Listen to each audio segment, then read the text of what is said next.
Good morning, everybody. Welcome, welcome, welcome once again to Arnie's Fantasy World of Sports. And who is excited because it's opening day in the NFL? Oh, yeah, tonight it's going to be the Super Bowl defending champion Kansas City Chiefs taking on the Houston Texans. We're going to talk about that in just a few minutes. But before we talk about real football, let's talk about some football scores. You know, all year we've talked about, well, not all year, but we've talked a lot about how the pitching has been ahead of the hitting. And then I look at the scores from last night and I look at that Milwaukee Detroit game. The Tigers get shut out, okay? They only get 2 hits, and the Brewers get 21 hits, 13, that's right, 13 extra base hits, and they score 19 runs. 19 runs. And I look at the box score, and you have so many players with multi-hit games last night. Garcia, Bjorko, Braun. Where's he been all year? Arcia with 4 hits. Urias with 3 hits and 5 RBIs. Taylor playing right field, 4 hits, 3 RBIs. He's in 385. Yelich continues to just flounder. When everyone else is hitting, Christian Yelich is not. 1 for 5. That's right. 1 for 5. So Brewers 19-0 over Detroit. Now that's just a start. Atlanta beats Miami.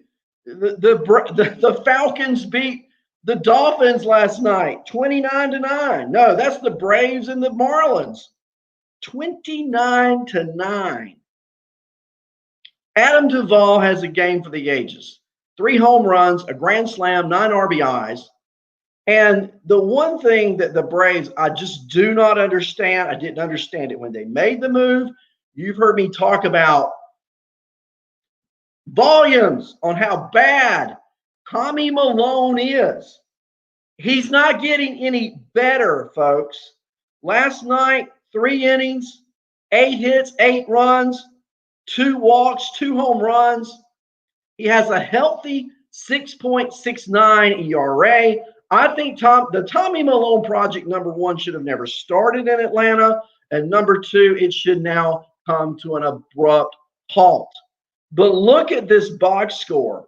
Ronald Acuna Jr., whose picture shows up on my page today. I pulled his baseball card out of a box last week. Bowman Sterling red, 3 out of 5 autograph. I don't know what the thing's worth. It's got to be worth something because there are only 5 of them and it's autographed. But Acuna goes 3 for 4, 4 runs scored, 5 RBIs, 3 walks. He was on base every time except for once. 8 plate appearances, 7 times on base. Freddie Freeman went 3 for 6 with 6 RBIs.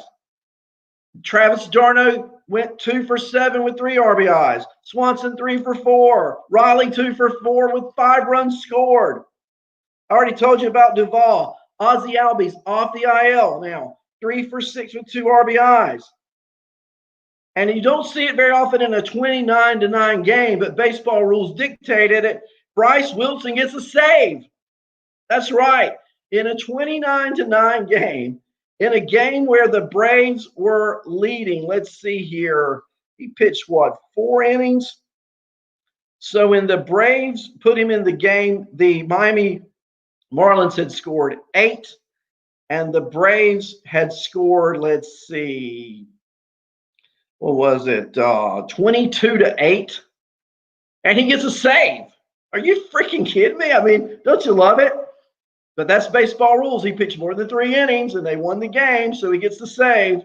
But these are some crazy games, absolutely crazy. And a crazier game, the Yankees finally win last night.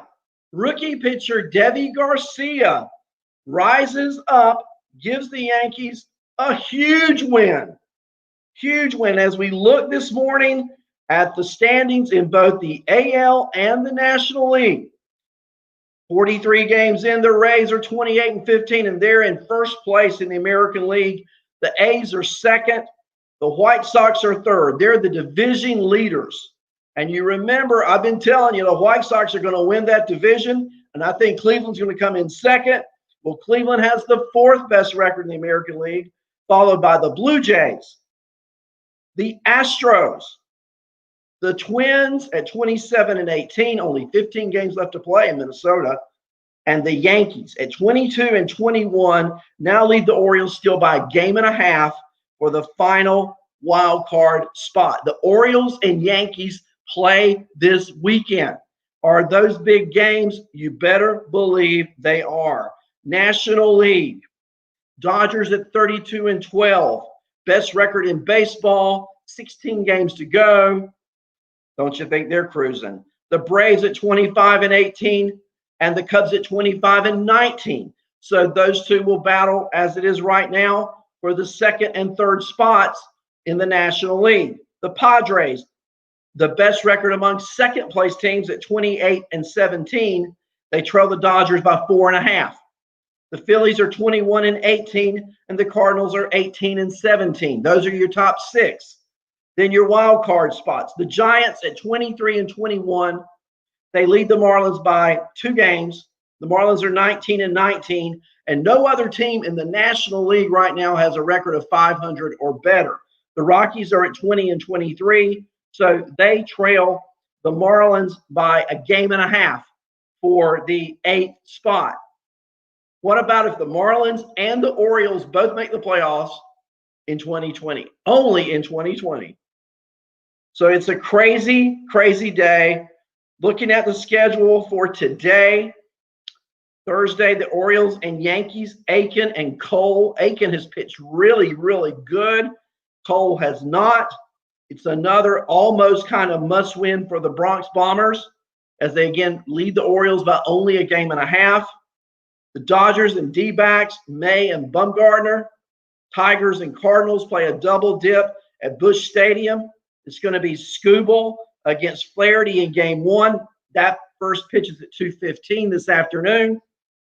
And then in game 2, it's Zimmerman off the IL, Jordan Zimmerman against Gomber, the left-hander for the Cardinals. At 3:40 this afternoon, the A's and Astros from the Oakland Coliseum.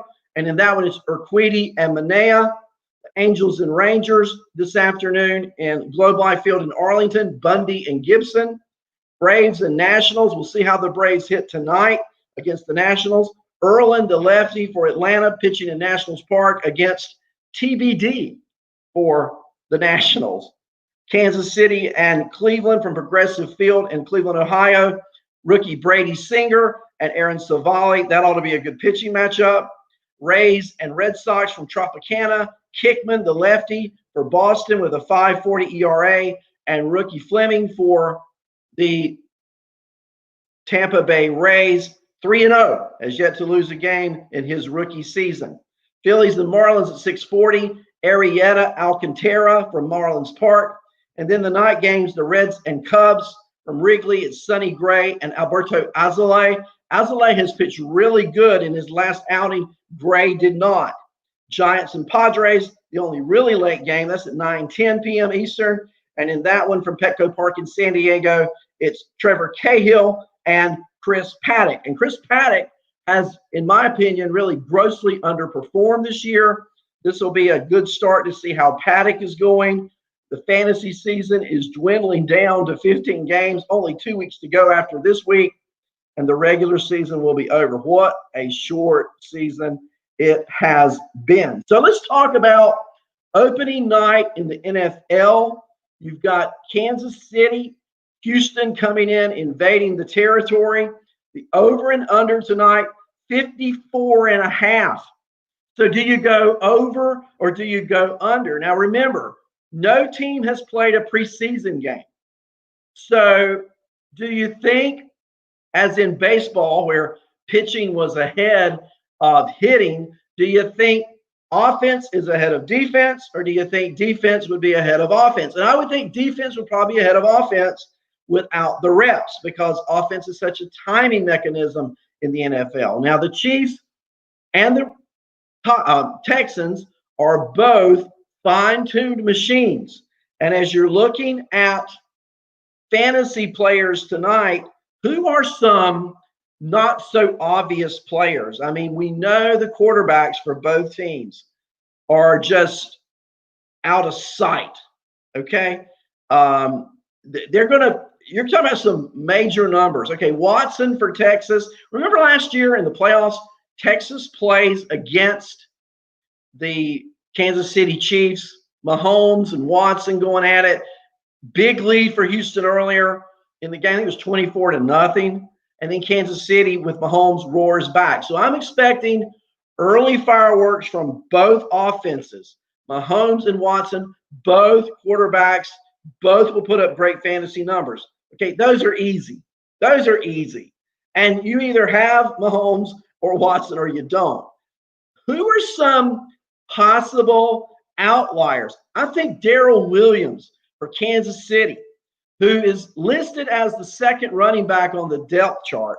I think Darrell Williams might play 50% of the game tonight. And 50% of the game for a Kansas City Chief running back with Mahomes is a lot of points.